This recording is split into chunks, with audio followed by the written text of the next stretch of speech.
Hello, Department of Education. Sending this one out to our buddy Rod Page. We love you, Rod.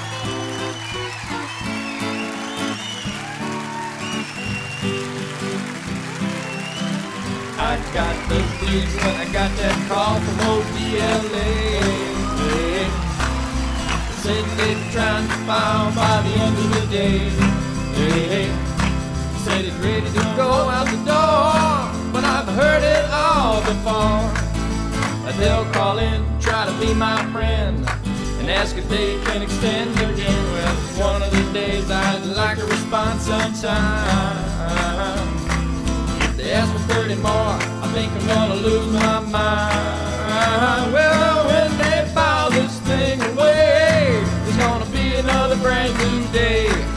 You can't spell delay without a D-L-N-A. I said you can't spell delay without a D-L-N-A. Well, I'm sitting here on my back porch, I don't know which way to go. Those lawyers down on the New Hampshire, well, they must think I'm a schmo. I'd like to crack down on them and tell them what they should do. But it's tough, my friend, to get things done when you're just a puppet of GWU. Well, one of these days I'd like a response sometime. If they ask for 30 more, I think I'm gonna lose my mind. Well, when they file this thing away, there's gonna be another brand new day. You can't spell delay without a D-L-N-A. I said you can't spell delay without a D-L-N-A. Ladies and gentlemen, Roger Schwartzwelder on soprano kazoo.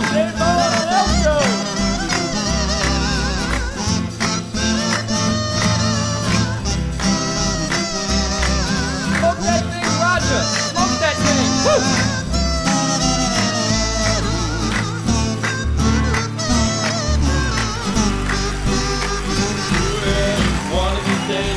Like a response sometime. If they ask for 30 more, I think I'm gonna lose my mind. Well, when they file this thing away, it's gonna be another brand new day. You can't spell delay without a D-L-N-A. You can't spell delay, no, my friend, without a D-L-N-A. I should have been Secretary of Defense. Woo-hoo!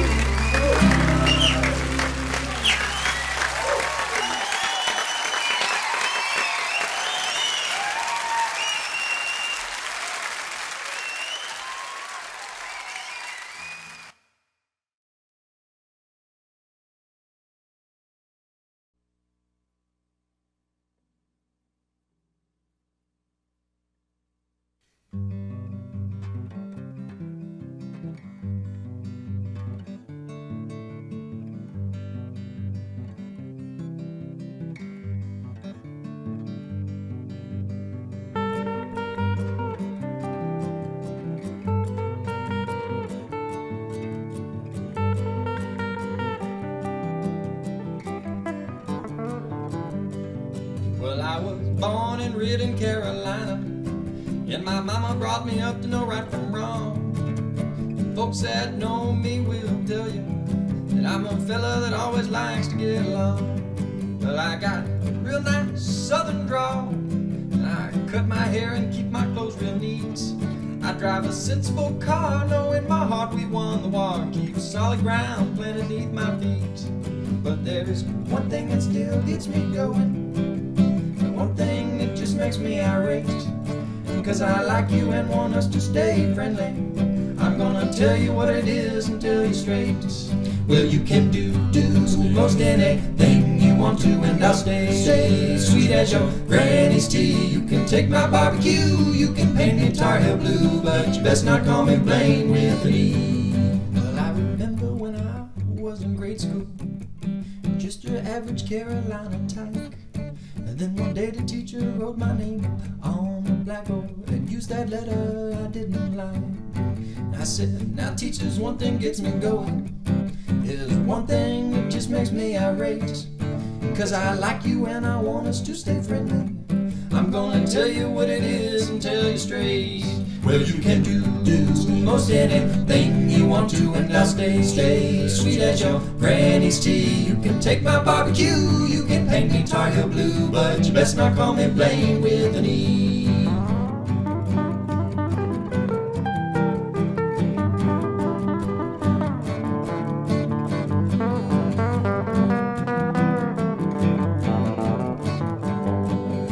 Well, I took my family out for some dinner, and I told the girl I needed a table for three. She said, "What's the name, sir?" I said, "Blaine, little lady." Then I saw her write down that rated E.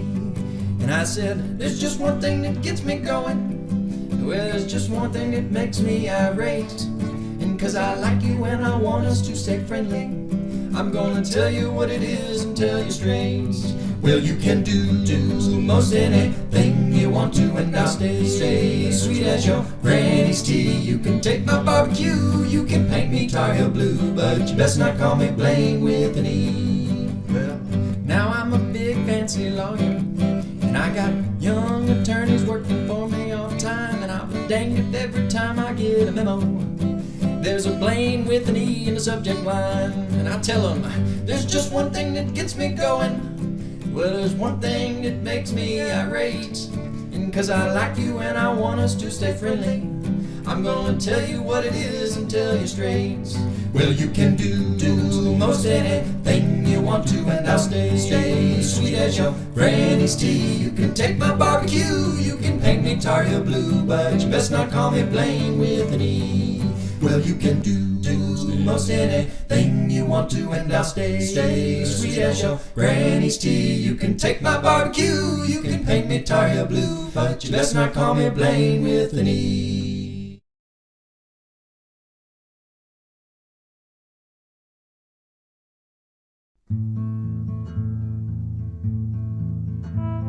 Way back in 1893, things were hard. Nothing came for free in the town of Blackstone, PA. From the children, what could lift an axe, to the ancient men with their broken backs, each hour was passed, ripping coal from clay. Then one day a man rolled in with salvation at his side. The town could be delivered from its life down in the mines. He gave $1 million for a ton of special coal that was found in Widow's Gorge, at the bottom of Dead Man's Hole. The town all met in the meeting hall, and the mayor put out a general call for a volunteer to bring back that special stone. But not a man would raise his voice, 'cause he knew if he made the choice, he'd leave his wife to raise the child alone. Then from the back a cry rang out apart from the mass. It was the mountain of a man they called Quaker Big John Glass. He said, "It may be the end of me, but I'll head down in that crack, and if the good Lord's willing, I'll bring that 1 ton back." There's a Quaker in the mine tonight, who swings his axe by candlelight and chips away at an endless vein of coal. When things are looking mighty grim, we'll all be praying hard for him to bring us back a ton from Dead Man's Hole. John sunk into the black with an axe, candle, pick and pack, while the town stood round with all their hopes and fears. Big John was known for his skill, but no man with axe, pick or drill brought back a ton in o'er 100 years. And as the minutes turned to hours, their dreams began to fade. And when the sun dropped on the second day, many wept and walked away. Then the rains began to fall and water poured into the mine. They knew they'd seen Big John for the last time. There's a Quaker in the mine tonight, who swings his axe by candlelight and chips away at an endless vein of coal. Well, things are looking mighty grim, but we're all praying hard for him to bring us back a ton from Dead Man's Hole. sun rose on the 5th day, the town's hope had all slipped away, and the rich man was preparing to depart. Like 1,000 days before, each worker headed out the door with a pick in hand and heavy in the heart. Then a child came running down through the main streets of the town, calling all to come and see the miracle he found. There out in the daylight, just outside of Dead Man's Hole, was the answer to their prayers: 1 ton of coal. They all began to look around for the man who'd wrought from the ground that rock that would change their lives for good. And though they searched for days on end, no one could find a trace of him, and no one ever would. The town went on to prosper with the money from the coal. The mines were closed, the shafts were sealed, including Dead Man's Hole. But every man and child knew the legend of Big John, and if you listened late at night, you could hear him digging on. There's a Quaker in the mine tonight, who swings his axe by candlelight and chips away at an endless vein of coal. When things were looking mighty grim, though we'd all given up on him, he brought us back a ton from Dead Man's Hole. There's a Quaker in the mine tonight, who swings his axe by candlelight and chips away at an endless...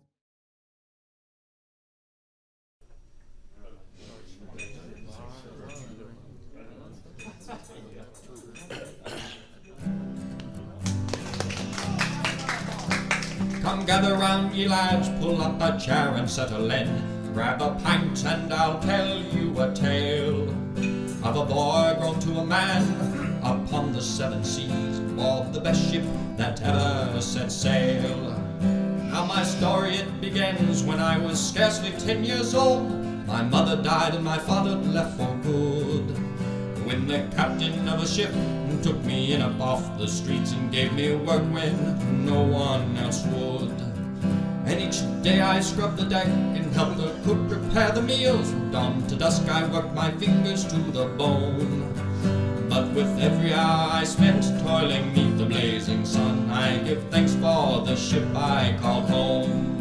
And there were 20 men aboard her each and every night. There were 10 above and 10 below. And to a man they'd tell you that she'd always treat them right.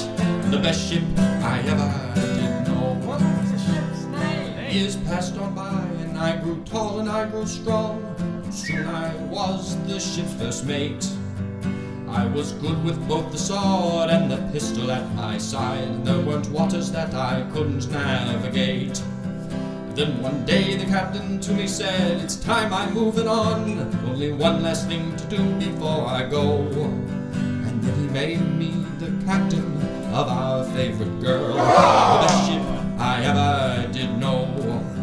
Another 20 years passed on as we sailed the 7 seas, and with each setting sun our reputation grew. We were the fastest and the strongest and the leanest ship to sail beneath the sky and above the ocean blue. And there were 20 men aboard her each and every night. There were 10 above and 10 below. And to a man they tell you she always treat them right. The best ship I ever did know. What was her name? 1588, our country was at war. A Spanish fleet set sail like none we'd seen before, and every ship was called to arms to meet them at our door. And as the sun began to rise, the cannons began to roar. The Swartzwelder was lost, the Vaughan was all but through, the Wiesenfelder was vanquished, and the Solomon was too. But through the smoke and fire sailed the best ship I did know. What was its name? Good ship, the Lisa Bureau. There were 20 men aboard her, each and every night. There were 10 above and 10 below. And to a man they tell ya she'd always treat him right. The good ship, the Lisa Bureau. When the battle finally ended, the Spanish were destroyed, and all England hailed the Lisa B. And I retired to live my final days here upon the land, and the best ship I knew returned to sea. And there were 20 men aboard her, each and every night. There were 10 above and 10 below. And to a man they tell ya she always treat them right. The good ship, the Lisa Bureau. And there were 20 men aboard her, each and every night. There were 10 above and 10 below. And to a man they tell ya she'd always treat them right. The good ship, the Lisa Bureau. And there were 20 men aboard her, each and every night. There were 10 above and 10 below. And to a man they tell ya she'd always treat them right. The good ship, the Lisa Bureau. And there were 20 men aboard her, each and every night. There were 10 above and 10 below. And to a man they tell ya she'd always treat them right. The good ship, the Lisa Bureau.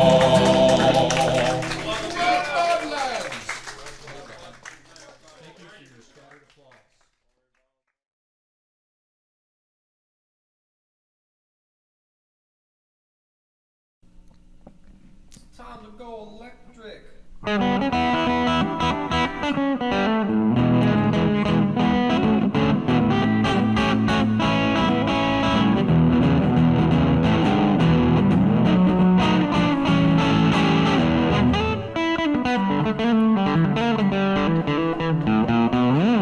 But Mike Goldstein was a lower down Washington, D.C. way. And he's a mover and a shaker and a slick rainmaker and always knew what to say.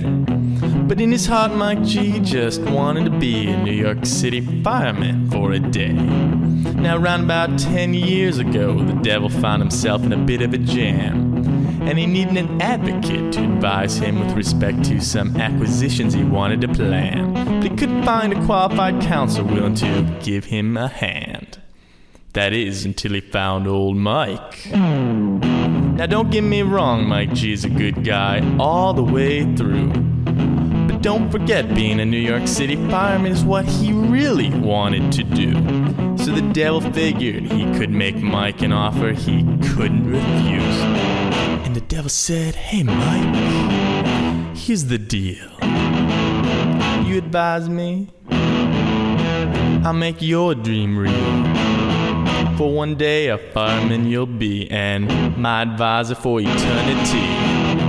Now it was against Mike's better judgment, but he went ahead and signed the K. And suddenly he found himself in a burning building yelling, "Help is on the way!"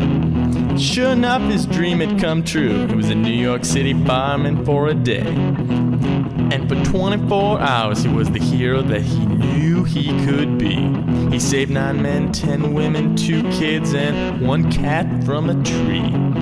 And everywhere he went, people smiled and said, "There goes a member of the NYFD." Like our dreams, his day finally came to an end. And Mike packed his bags and grabbed the law books and started to descend to the subterrestrial office that was waiting for him. And the devil said, "Hey Mike, now here's the plan.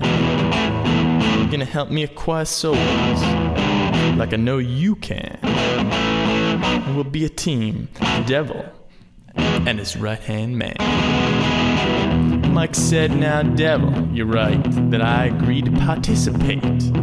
I signed your contract, and sure enough, it dictates my fate.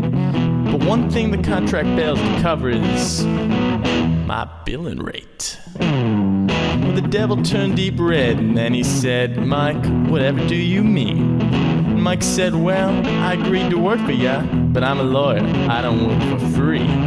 The devil said, "Well, alright, Mr. Goldstein, what's your standard fee?" So So Mike wrote his bill and rate down on a little pad. And the devil proceeded to curse and wail and turn redder than he ever had. Because he knew he'd been burned by this lawyer fireman, burned real bad. And then Mike said, "Hey devil, looks like you can't pay. It's a breach of contract. So I'll be on my way. Let me just say thanks for making me fireman for a day." And that's how Mike Goldstein outsmarted the devil and got to be fireman for